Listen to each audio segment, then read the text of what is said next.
اكتر من موقف بيبين ان ابراهيم فعلا جواه شخص نضيف، في تناقض كده، بيشرب ويسكر ويلعب قمار ويعمل كل حاجه غلط. كلميني اكتر. انا رهيبه. بس عادي لما يشوف اخوه اللي لسه عارف انه اخوه نايم تحت البيت وما عندهوش مكان يقويه، هينزل يجيبه ويخليه يبات عنده، بالرغم ان مصلحته خلاص خلصت واخد منه الورث اللي امه سابته له، ودي مش طبيعته خالص. بس ما هنش عليه اخوه اللي بالمناسبه لسه عارفه من دقيقه. وعلى الخط الدرامي والكوميدي وفي كل الحالات هتلاقيه متناقض في افعاله طول الوقت. فتفتكر ايه اللي هيسيطر؟ تفتكر الشخص غير مكتمل الفساد يقدر يرجع انسان صالح تاني، ولا اللي طالته الطينه ما بينضفش؟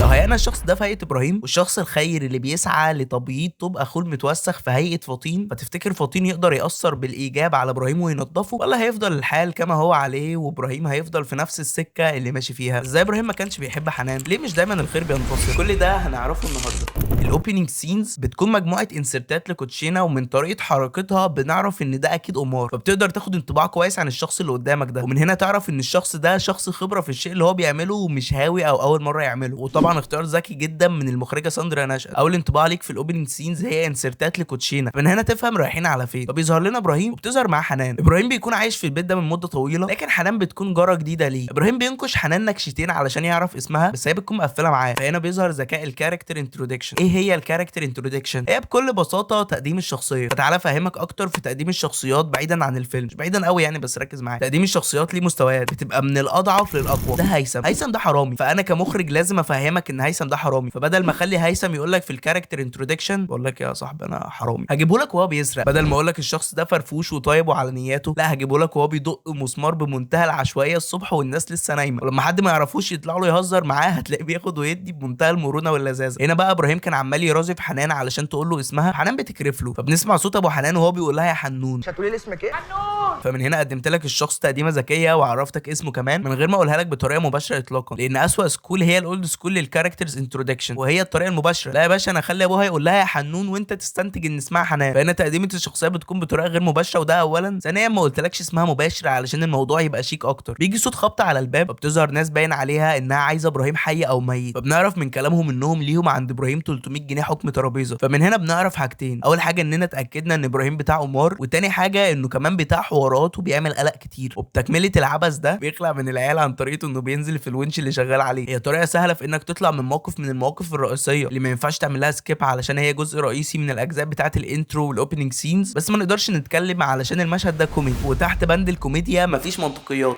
ابراهيم زي اي حد الشيطان ضحك عليه وسوحه في سكه القمار لحد ما فلس، بيلف على فلوس في كل مكان علشان يروح بالليل يلعب، فبعد ما يتصرف في القرشين يروح للبقره اللي قاعد فيها مع بفه ترابيزته ويكمل قعدته المعتاده. بيبان ان ابراهيم واد صايع وقارح، علشان لما ابو حنان بيتسرق منه فلوس بيعرف يجيبها بالطريقه. وانا هيمه الاحداث بتجيبنا وتودينا وبنتعرف على الشخصيات اكتر. فمن اول ربع ساعه في الفيلم بيظهروا لنا الفيلنز، واللي بيكونوا ناس عاوزين يسرقوا لوحه من متحف علشان يبيعوها، ولحد ما نوصل فبنعرف ان اللي بيدور على ابراهيم ده اخوه فطين اللي عاوز يوصل له علشان امهم اتوفت ورايح يديله الورث. ركز لي هنا في الحدث ده علشان هكلمك عليه بعدين. فطين بيدور على ابراهيم في كل مكان عن طريق انه يمشي بميكروفون في الشارع ويقول اسمه، فالواد اللي شغال مع ابراهيم بيشوفه ويوديه لابراهيم عن طريق انه يطلع له في الونش لاخوه. وفي الحته دي كنت بضحك كتير وانا صغير بصراحه. بس تخيل حد ظاهر لك من البلكونه وبيضحك لك ضحكه سامجه كده، ما تعرفش طاير ازاي بالطريقه المرعبه دي. السلام عليكم.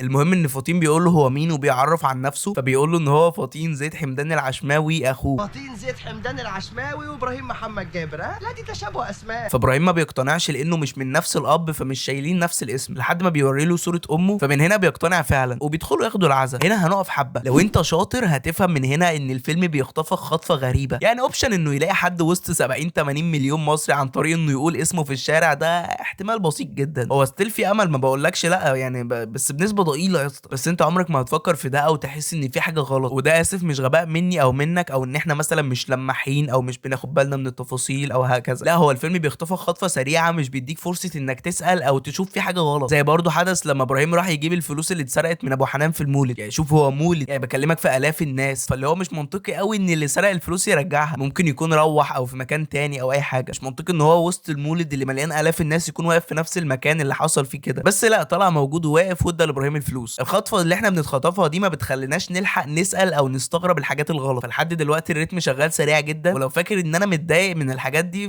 بالعكس انا مبسوط جدا علشان ما اخدتش بالي منها طول العمر ده غير لما ركزت وعملت عنها فيديو مخصوص. لما ابراهيم بينفعل على فاطين وبيقول له كفايه كده وامشي، فاطين بيفاجئه بان ليه عنده فلوس وهو هنا جاي علشان يديها له. بص بقى على نظره ابراهيم اول ما يدرك ان فاطين هيديله فلوس، وشوف قد ايه وشه اتغير لما عرف ده. ابراهيم وفاطين بيروحوا ياكلوا اكله سمك، وركز في طريقه اكل ابراهيم ومسكته للسمكه كده وفرحته بالاكل ده. ابراهيم زي ما انت فاهم راجل بتاع قمار، بيروح يستلف من ده ويستلف من ده على فلوس شغله ويروح يخسرهم في القمار، فدايما مش هتلاقيه بيصرف ولا بيجيب اكل ولا بيصرف على اي حاجه غير السجاير والشاي علشان كيفه، وطبعا بالليل يصرف الفلوس كلها في الشرب واللعب. وبالمناسبه كان معروف عنه ان هو يعني راجل بياخد على قفاه جامد وبيخسر كتير، فمش بياكل الاكل ده مع انه بيحبه جدا، فهنا هتلاقيه بياكل بوشه حرفيا علشان ما بياكلش الاكل ده كتير، ودي تفصيله ذكيه جدا. ابراهيم لما بيروح البيت بيقول لاخوه كفايه كده روح انت بقى، وبياخد منه الفلوس اللي فاطين كان جايبها له، فبيطلع يعد الفلوس فبيلاقي اخوه واقف تحت مش عارف يروح فين ولا هيعمل ايه، فبينزل يجيبه ويطلعه البيت. هنا بقى بيظهر جانب ايجابي من شخصيه ابراهيم، هو من الناس اللي المجتمع داس عليهم وزنقهم في حته الفساد غصب عنهم، فهنا هيبقى في معضله وفي نفس الوقت تفسير واجابه. المعضله ان هو ليه يكون شخص فاسد ويتحط في الفئه المظلمه في قاع المجتمع اللي غصب عنهم مع الوقت بيروحوا لسكه الفساد علشان محاطين طول الوقت بمساوئها اللي هيكونوا منها بشكل او باخر في يوم من الايام. فانت هنا تيجي تاخد موقف من ابراهيم علشان هو شخص فاسد فما تقدرش، علشان هتلاقي ان مبرر انه جواه حته نظيفه انه مش فاسد في سبيل الفساد وبس، لا علشان ما فيش رقيب عليه. فده هيكون تفسير هو ازاي شخص كويس بس وحش. شخص كويس علشان زي ما احنا عارفين مفيش حد بيتولد بمساوئ الدنيا، هو الانسان بيتولد بفطرته السليمه، بعد كده بيحاط بناس من الفئه اللي انت فاهمها اللي في يوم من الايام هيبقى شبههم، فسنه ورا التانيه هيكون زيهم غصب عنه. الفئه دي بيكون فيها ناس راحوا برجليهم باسباب اللي زي ان الناس دي اهلهم مش كويسين اصلا فهم طالعين لهم، اللي هتلاقيهم حصل لهم مشكله كبيره عملت ازمه في حياتهم فمن هنا اتجهوا للسكه دي. فانضف فئه من هنا هي الناس اللي بقت من الفئه دي علشان محاطين بيها مش علشان عاوزين يكونوا منهم. وتفسير ان ابراهيم لسه شخص نضيف من جوه ان هو ما راحش لده بنفسه، هو اتواجد في المكان ده علشان ما فيش رقيب عليه، مفيش حد يفرز له الصح من الغلط. وبعدين اصلا هنعرف ان ابو ابراهيم كان رميه في البيت طول اليوم، الصبح في الشغل وبالليل على الترابيزه بيلعب قمار برضه، فما فيش حد يوجهه من الاخر. فده يبقى تفسير ليه ابراهيم جواه لسه في نسبه نظافه كبيره بغض النظر عن الفساد اللي عايش فيه. فهنا هتلاقي في تفصيله عبقريه بسبب ان ابراهيم عايش لوحده، هتلاقي انه لما بينام بيسيب البلكونه مفتوحه علشان ضوء الشمس يصحيه يروح الشغل، علشان ما عندوش حد يصحيه ولا يحضر له فطار. علشان كده برضه هتلاقيه متعود اول ما يصحى يشرب سيجاره، اولا عشان متعود انه ما بيفطرش، ثانيا من هنا تفهم انه مدمن سجاير بدرجه كبيره، علشان الانسان لما بيشرب سجاير بطريقه مبالغ فيها بتكون معادله طرديه مع وقت تحمله لحد السيجاره اللي بعدها. مثال لو حد بيشرب 20 سيجاره بمعنى علبه سجاير في اليوم، هتلاقي ان كل نص ساعه ساعه الا ربع بيولع سيجاره. لو حد بيشرب 40 سيجاره فهتلاقي كل 10 دقائق ربع ساعه بيولع سيجاره. فمن هنا ده لما بينام لمده 8 ساعات على الاقل تلاقيه بيصحى وهو عنده اعراض انسحاب، فبيبقى حرفيا في حاله ادمان وتلاقيه صاحي بيشم على سيجاره. فمن هنا تعرف ان ابراهيم بيشرب سجاير كتير جدا لدرجه انه بينام والعلبه لازقه في سريره، وقبل ما يغسل وشه ولا يشرب ميه ولا يكح حتى تلاقيه بيشرب سيجاره. انا والله العظيم منبهر جدا بالتفاصيل دي. فاطين بيدخل يشوف الفطار في المطبخ فكان متوقع ما بيلاقيش، هنا بيشوف حنان فبيرغوا مع بعض حبه، فحنان بتديله فطار علشان يديه لابراهيم وما بتاخدش وقت في تحضير الفطار ليه، حرفيا دقيقه لما عرفت ان ابراهيم ما عندهوش فطار عملت له وبعتته مع فاطين. استنى يا عم انت، وانت يا عم كامل يا عربي يا ضلالي يلا عاوز تضحك عليا عشان تعمل حلقه، ايش عرفك بقى ان هي ما خدتش وقت وحضرت له الفطار على طول؟ مفيش اي حاجه بتدل على الوقت في المشهد بتاع ابراهيم. طيب اولا ما تكلمنيش كده، ثانيا والسيجاره اللي في ايد ابراهيم دي بتعمل ايه؟ ما تنساش برضو ان معانا ورا الكاميرا ساندرا نشأت، فبدل ما تقول لك حنان ملهوفه على ابراهيم هجيب لك ابراهيم وهو بيولع سيجاره، وقبل ما السيجاره يخلص نصها حتى هتلاقي ان حنان عملت لابراهيم الفطار، هتلاقي حنان بتحضر لابراهيم صينيه في الثانيه في الثالثه لحد ما بنوصل الشاي ده بقى جبته منين؟ هنا هتلاقي علشان ابراهيم بيمسك ايد فاطين هتلاقي ان كوبايه الشاي مليانه نصها بس، علشان لما يمسك ايد فاطين الكوبايه هتتهز وتغرقهم. مش عارف ليه قلت كده، يعني مش هتفرق اي حاجه، مش هتفرق اي حاجه، مش هتفرق بجنيه في اللي احنا بنقوله، بس حسيت اني عاوز اقولها فقلتها. يعني ابراهيم لما بيعرف ان فاطين بيجيب اكل من عند حنان بيبعت لها في ورقه البنت الاكل ناقص ملح كنوع من انواع النكش. يعني معلش يا جدعان في حاجه ذكيه جدا ما خدتش بالي منها، مش عارف ازاي، يعني انا غبي انا غبي. هتلاقي ابراهيم كاتب في الورقه من تحت هيما كنوع من انواع الامضاء، يعني شوف انا هيما بقى شوف، فهتلاقيه كاتب الف الوصل ت مربوطه، فدي اشاره ذكيه جدا بتشير لانه شخص جاهل او ما كملش تعليمه عشان ما يعرفش هيما بتتكتب ازاي. حاجه ذكيه جدا، لسه بنبهر بالفيلم لحد دلوقتي، هسيبكم بقى تكملوا الفيديو. ولو هتفكر فيها هتلاقي ان دي الطريقه الوحيده اللي ابراهيم بيقدر يعبر بيها عن اللي جواه. ابراهيم قطع على حوار العمليه بتاعه تايلاند فبيروح للمكان اللي بيخططوا فيه وياخد ورق العمليه علشان يعملها هو بدلهم كنوع من انواع سرقه الحرامي. يعني هنا بقى ابراهيم بيكون فاهم ايه اللي بيحصل، عارف مكان التسليم وعارف الراجل وهيعرف يتواصل معاه، بس وبعدين ما هو كده مش هيعرف يسرقها برضه. فهتلاقي في يوم من الايام اللي ابراهيم فيها بيكون قاعد بيفكر فبينكش فاطين، ولما بيبص على اللي فاطين بيرسمه فبيلاقيه شخص فنان ومبدع، فبيعرف انه محترف جدا في الرسم. فهنا بتيجي الفكره والحل السحري في دماغ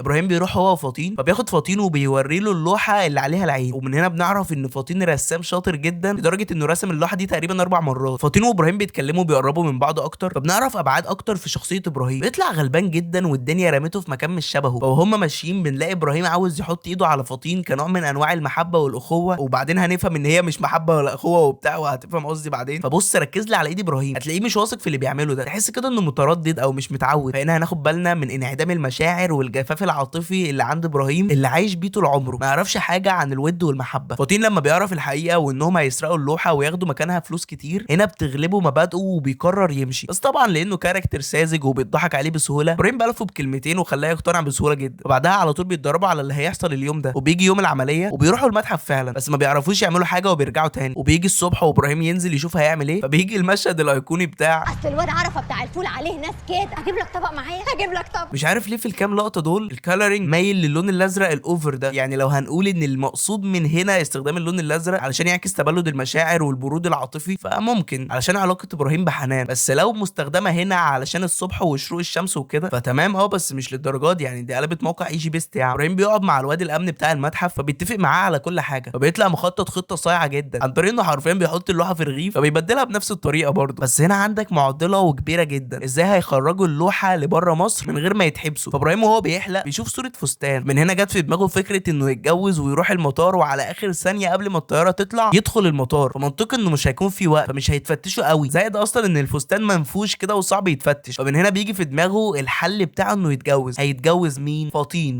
حرفيا فطين.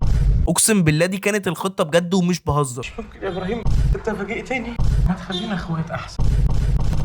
مش فاهم ازاي ابراهيم يقول لفطين هنتجوز انا وانت دي. طب نفترض ان فطين شاب ريمبو ومؤسس جروب شواذ العجمي، طب والباسبورات؟ وهو نفسه هيقول ايه لما يسالوه عن هويته؟ حاسس اني مش مرتاح بصراحه. بس هي اتعملت هنا علشان تكون فكره مؤقته لحد ما يشوفوا حنان وهم طالعين على السلم. فمن هنا ابراهيم يقرر يتقدم لها ويتجوزها ويلبسها هي الفستان. حنان ابراهيم طب انت عارفه كل حاجه اهو. حاسس ان في كسل في الكتابه او ضعف مجمل هنا بصراحه. بس في جزء تاني عاجبني في الكتابه وهو جزء البناء. احنا هنجيب لك ابراهيم وحنان وهم في نفس البيت والبلكونتين لوحين في ازاز، علشان لما يجي ابراهيم ينط على حنان وياخد منها الفستان ما تستغربش وتقول ايه ده، هو دخل هنا ازاي؟ لا يا باشا، هو هينط حرفيا ربع متر وهيوصل يتعامل جوه. بس اللي مش فاهمه هنا ازاي بنت تنام كده وتسيب البلكونه مفتوحه على البحري ونايمه مطمنه وسايبه الفستان على السرير؟ يعني عارف اللي هو خبيه ودور عليه تاني. هو ابراهيم مش هيعمل اي حاجه غير انه ينط بس. ففي ايجابيات كتير وسلبيات كتير برضه في نفس الوقت. تعالى لي علشان في حاجات كتير غلط بتحصل هنا. يعني انا عذرتك وقلت الراجل مش قصده حاجه بحوار انه يتجوز فطين وكانت مجرد فكره مجنونه. ايه اللي انت بتعمله ده؟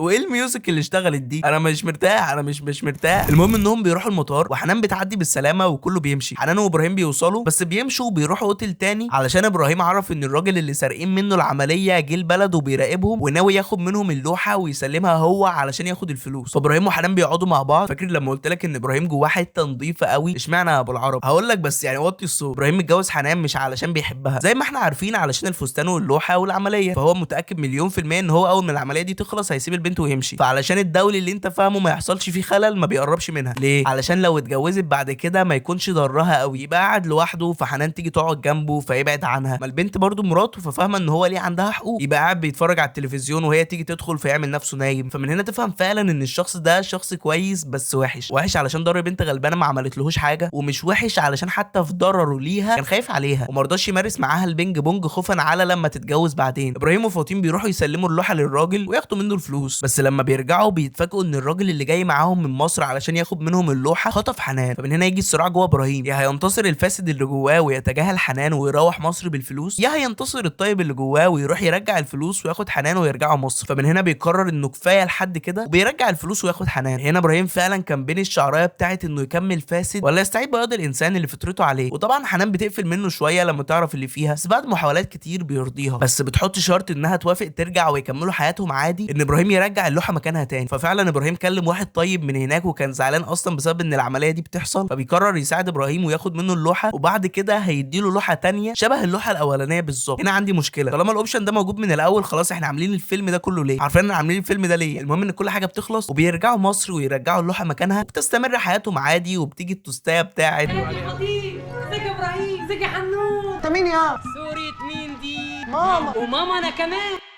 الفيلم جميل جدا اخراجيا، فنيا، تمثيليا، في غلطات كتير طبعا كاي عمل فني في البناء والمنطقيات، بس مش كارثيه يعني، ما عنديش معاها مشاكل كبيره بصراحه. ففي الاخر مبسوط من التجربه بتاعه الفيلم في المجمل. ازاي ابراهيم ما كانش بيحب حنان؟ بكل بساطه واختصار مخل، ابراهيم ما كانش بيحب حنان. ابراهيم مثال لاي شاب محتاج بنت كويسه في حياته ترضى بالقليل وتصونه، فالجواز ما كانش في دماغه اصلا من الاول، كان رافض الفكره دي تماما، هي بس علشان صعبت عليه ده كان دافع انه يبدا يحبها، وفي الاغلب حبها فعلا بعد ده، انما في الاول لا طبعا ما كانش بيحبها. واكتر من حاجه بيثبتوا ده منهم انه اذاها اكتر من مره وحاجات كتير زي كده. ليه مش دايما الخير بينتصر؟ بكل بساطه علشان الحياه مش ورديه، علشان كل اللي يحصل فيها خير وبس. يمكن الخير ينتصر مره او اتنين بس مش طول الوقت، ودي للاسف الحقيقه بدون فلسفه او تجميل. يمكن اللي ساعد الخير ينتصر المره دي هي عوامل كتير جدا بجانب ابراهيم نفسه. اولا ان الشخص ده ما راحش للسكه دي بمزاجه، لا هو اتولد ما لقاش حد ينصحه ولا حد رقيب عليه، حتى ابوه اللي المفروض يكون ليه دور كبير جدا بالعنايه بابراهيم علشان ما يروحش لسكه كده او كده، هو نفسه كان بيعمل نفس اللي ابراهيم هيعمله لما يكبر. العوامل اللي انتصرت هنا في حاله ابراهيم هي حنان وفطين، وان هو اصلا من الاول خالص ما اختارش يكون كده، فهيعمل ده بدون اسباب. علشان كده ابراهيم هنا مش فيلن، هو ما اختارش، هو اتحط هنا، فما بيصنفش فيلن قد اللي كانوا عايزين يسرقوا منه اللوحه. لو بجد تبص لها من بره هتلاقي اصلا ان ابراهيم بيعمل نفس اللي بنقول عليهم فيلنز بيعملوه، لا وزياده عنهم كمان، سرق الحرامي، انت متخيل؟ بس طبعا مع تزويق الصوره اللي ابراهيم طالع بيها قدامك مع الكام عامل اللي انا قلت لك عليهم، فانت هنا بدل ما تشوفه شخص سيء بتتعاطف معاه. بس للاسف مش دايما كل العوامل دي موجوده، مش دايما في فطين، مش دايما في حنان، مش دايما هيكون الشخص ده نفسه منبع خير من جواه. فالاجابه بكل بساطه مش دايما الخير بينتصر. لايك وسبسكرايب، اعمل لي فولو على الانستا، عايزين نكون صحاب. ما تنساش تقول لي رايك في الفيديو وقول لي عاوز نتكلم عن ايه في الفيديو الجاي. ولو وصلت لحد هنا يا اسطى انا بصراحه بحبك فشخ يعني، لو وصلت لحد هنا فعايزك تعرف انا بموت فيك يعني. فيعني طالما وصلت لحد هنا ايه اللي منعك انك تعمل لايك وتكتب لي كومنت وتقول لي ان انا وصلت لحد هنا؟ ايه اللي منعك؟ شكرا جدا ليك، سلام.